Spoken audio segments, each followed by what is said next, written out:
How's it happening, folks? I'm going to show you how to use Spectralock 1 by Laticrete. In my opinion, the best grout there is besides epoxy. First thing you need is a grout float with a nice sharp edge and a stiff material. Stiff but flexible. This is my favorite first wipe sponge, but if you can't find these, wet, kept, whatever they are, makes a pretty good sponge as well. Costs $3 and change for one sponge, or $10 for 6 sponges, so I usually get the value back. One of these for the final wipe, with microfiber polishing sponge.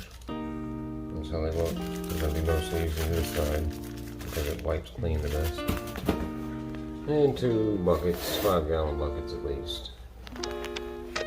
Let's get started. So step 1 will be to clean your sponge, wring it very, very hard, as hard as you can.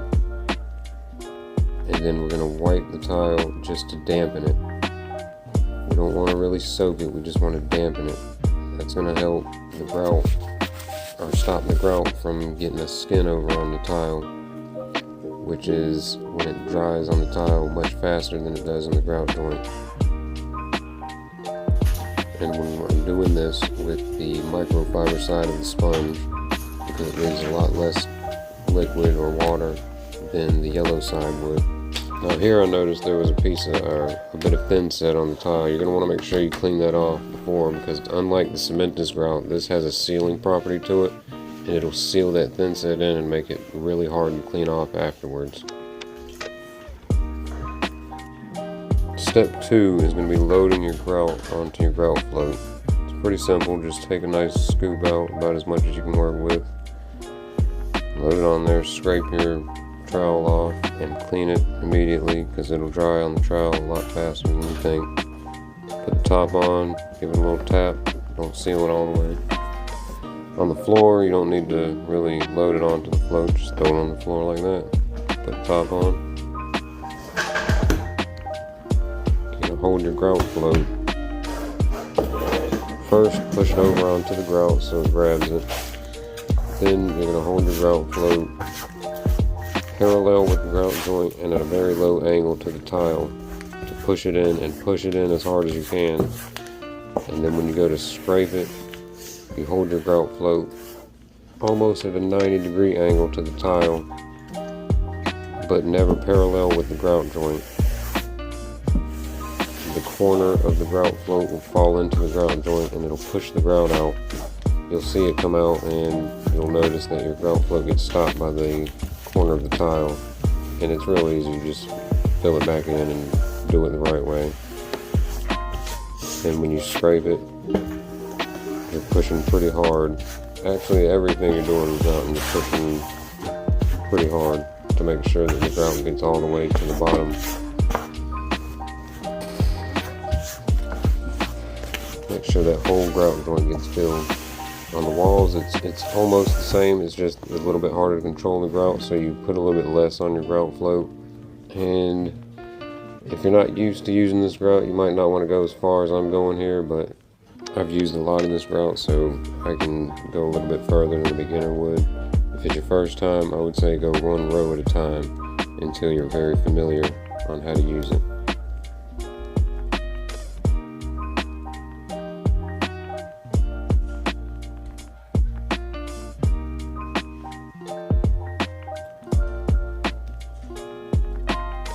For wiping, you do it kind of like buffing the car. You want to do small circles and very light pressure. Pretty much just enough pressure to hold the sponge on the wall. I wouldn't wring it out just as much as we did the first time.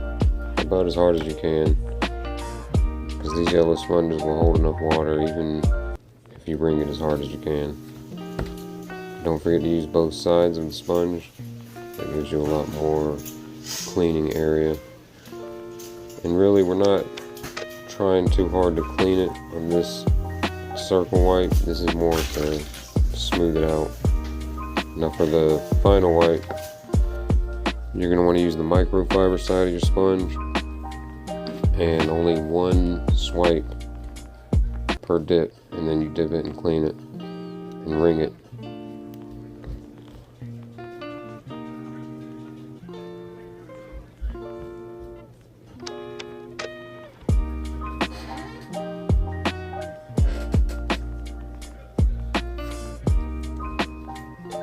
Like I said, you do one wipe, keep your sponge moving in one direction, and I'm kind of dragging it, like, again, just enough pressure to keep it held down on the floor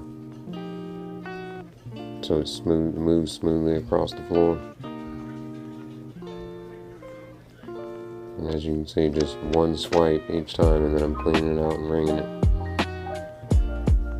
If you don't do that, you're going to have a haze on it. Haze on your tile. And there it is.